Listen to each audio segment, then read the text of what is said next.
Manever I say ma PENDREAM TV. PENDREAM TV there o see them yopo. Annie, these happenings and the support of various individuals, corporates Ghana, media houses, call into question what the government is actually doing about the affected areas when it comes to these man-made. See, I've followed TV3, I've followed City FM, I've followed the donations by President John Mahama, the First Lady, and other members of the National Democratic Congress. And Annie, government preparedness, despite forming that committee, despite the resources available to the government, cannot be compared to what even individuals are doing. And I'm beginning to think that truly and really there is something wrong. That we are in the 6th week since this thing happened. I remember I was here 4 weeks ago and we spoke about it. Government communicators told us that with the committee that had been formed, we should look out for government preparedness. That I remember Laura too specifically saying that government has a implementation plan, implementation, and some 3 phase there are plans, and that on that very day the committee was coming to hold a press conference to tell Ghanaians what the plans are. 6 weeks into the spillage, and we are still having to come back to talk about the plight of the people, which is even getting worse. And sometimes when we talk, they think that we are doing politics. You see, if you watch the excerpts of the video that you played, where the energy minister was churning out blatant falsehood, and at a point you could see that Honorable Kujato and Honorable John Jinapor were just angry, including Dr. Kwabena Donko, because these people live in the communities with their constituents. They live in the everyday disaster that the people live in. And then you find some nice phrases as a Minister of Energy. But I'm not surprised. You know, NAPO doesn't like the people of Volta region. So he's on record. So let me remind you. Let me remind you. I don't speak because I want to speak. Let me remind you. You remember sometime in 2020, the government presented a budget and they didn't cater for Volta region. Right. And then after the backlash, the government said it was going to cater for Volta region. You remember that incident? Yeah. You also remember when the K2 South incident happened. The government said that it was going to make monies available for the completion of the Keta Sea defense. And then there was a lot of public backlash. Do you know what NAPO said?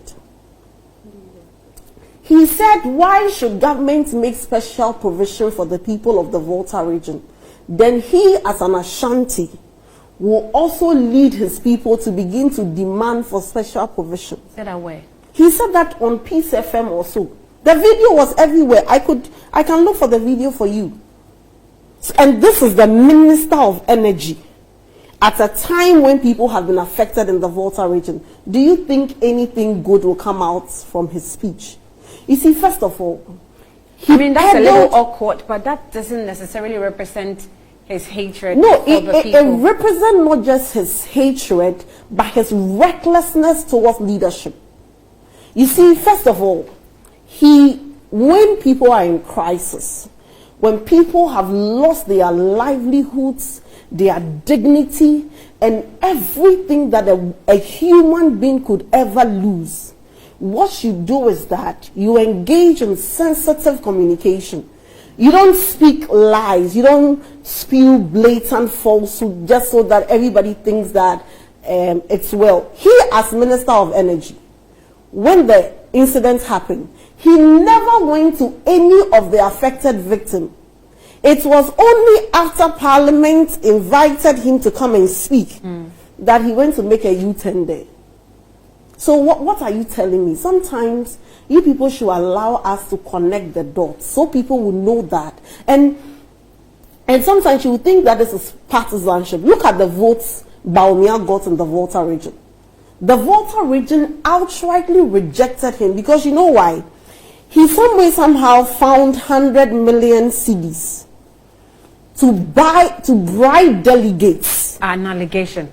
Which allegation? An allegation that cannot be proven. That cannot. Are you proving it here? What are you saying? What the delegates themselves said we have. No, but Beatrice, you are a lawyer. You are a lawyer. You know, you understand what I'm driving at. You're a lawyer. Oh. The fact that anybody is making allegations does not make that a fact. It does not make it the truth. And you know that. So what is an allegation? And if you can help me. The person engaged in the election, I am going to vote. Yes. I said that Dr. Bawumia has given me 400 CDs. It's not enough.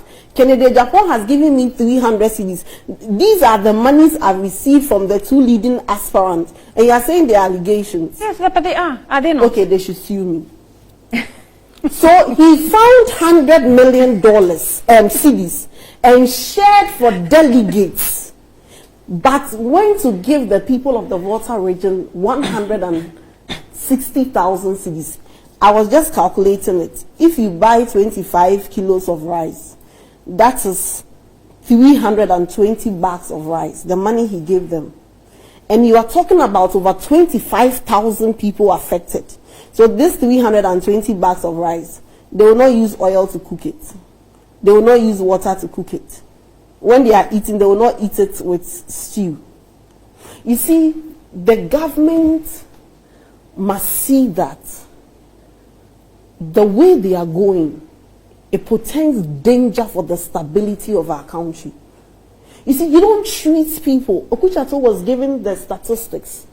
69 communities in his constituency alone submerged in water. You just read the story in the Bunu East where over 111 communities with over 6,000 people affected. So you are talking about more than 30,000 of the citizens affected by way of this man-made disaster. And the government, as we speak today, have not announced any compensation package.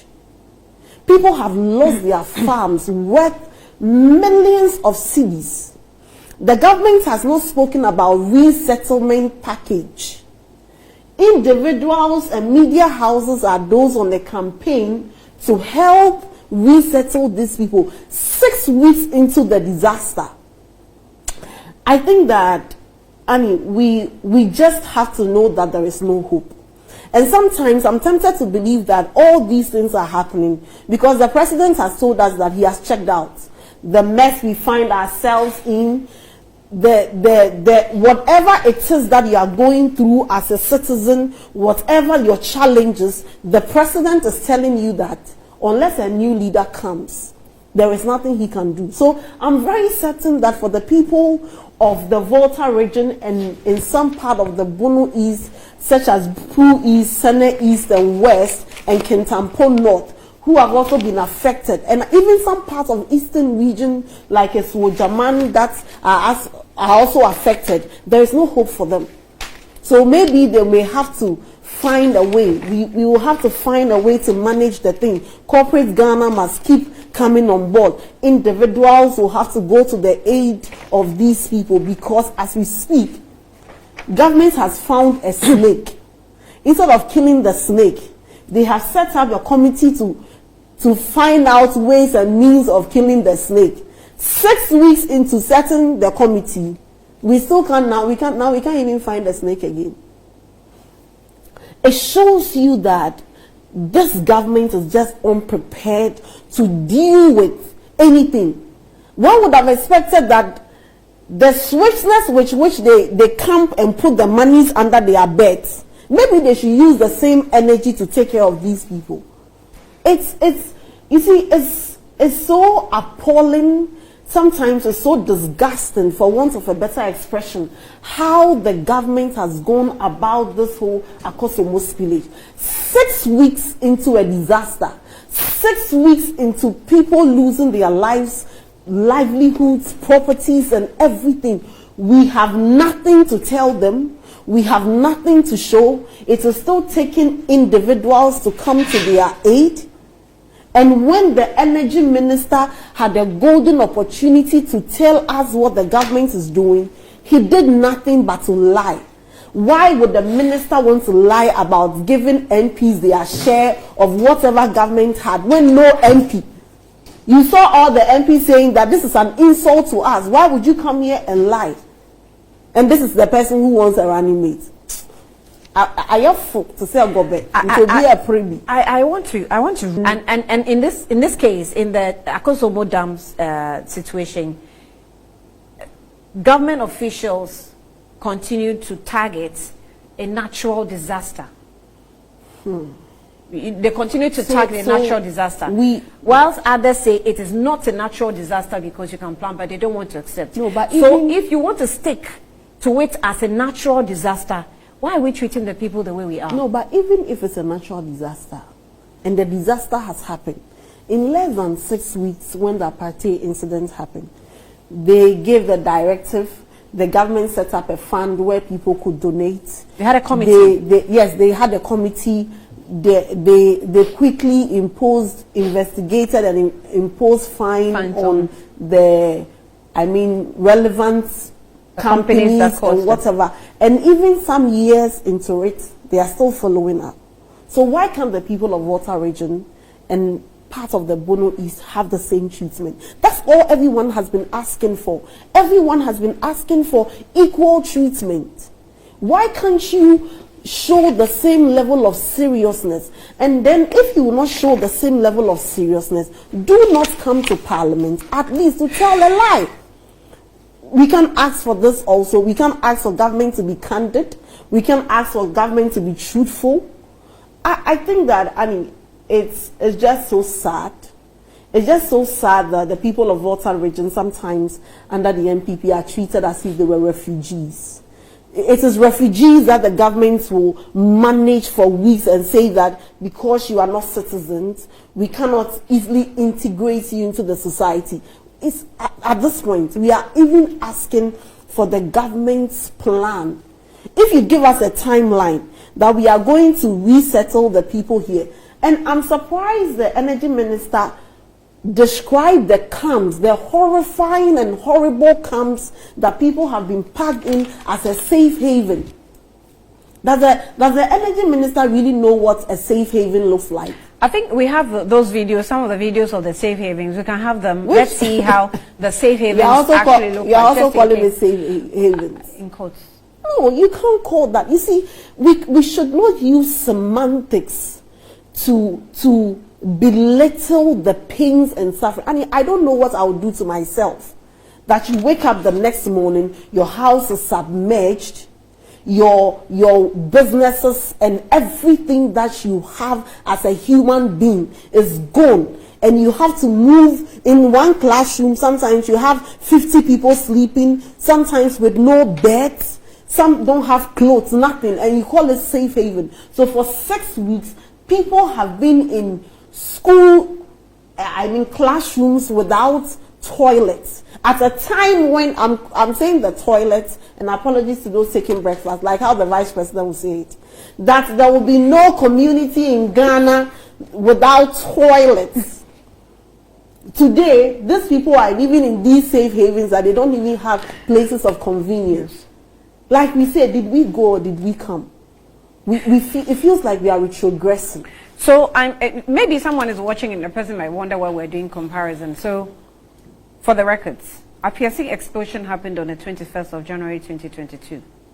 A committee that was supposed to oversee everything that will happen, as far as the fund setup is concerned, was set up January 25 or 21st, 2022.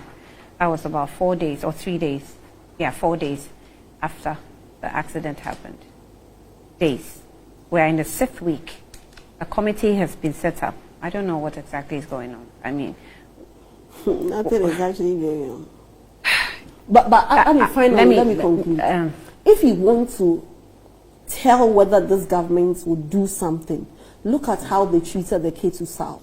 We came to sit here, and government called in, gave all the assurances. The Minister of Finance said we are making funds available years down the line. What has happened in K2 South? The people of K2 South have been left worse. It's the same thing that will happen. It's the same thing that will happen. It's so sad. You see, it's so sad. You know me, I'm partly Voltairean. So sometimes I feel so attached and so emotional about it that you treat a part of the people differently. The question is, would this government have behaved the same way if this had happened in any other region that votes for them? Because one will say that let's not talk about it as if it was votes. The president did. So for them, the lives, the livelihoods, and everything that we have in the nation should be reduced to vote, and nothing more. So if you don't vote for me and water is carrying you away, bye-bye. If you vote for me and there is an explosion, I'll come there. He made a couple comments, but he didn't imply. He didn't imply. Can you please tell me what he implied? Can you like they say, he was responding to allegations that the person hasn't visited you because you don't vote for him. And when he visited, he was trying to explain that. Well, what did he give I'm not here. I'm not here because you vote for me or you don't vote for me. I know you don't vote for me, but I'm here. No, I'm that here. That statement is so. He says that he's here because of the Ghanaian people. Yes, because he has come to help the Ghanaian people. He's president for all. He's Laura, you see, you are laughing. I'm not laughing. You see, you are laughing. You can't even defend the president. No, I'm telling you what he said. But what he said is what I'm saying. At a time, so you come to my father's funeral to remind me that my hair is not nice. Is that the time you tell me my hair is not nice at my father's funeral? I'm not PENDREAM TV. Now, so far so good. Say open online portal e Ghana. Nipa share, nipa follow, nipa comment here. To my best of knowledge, without any biases, PENDREAM TV.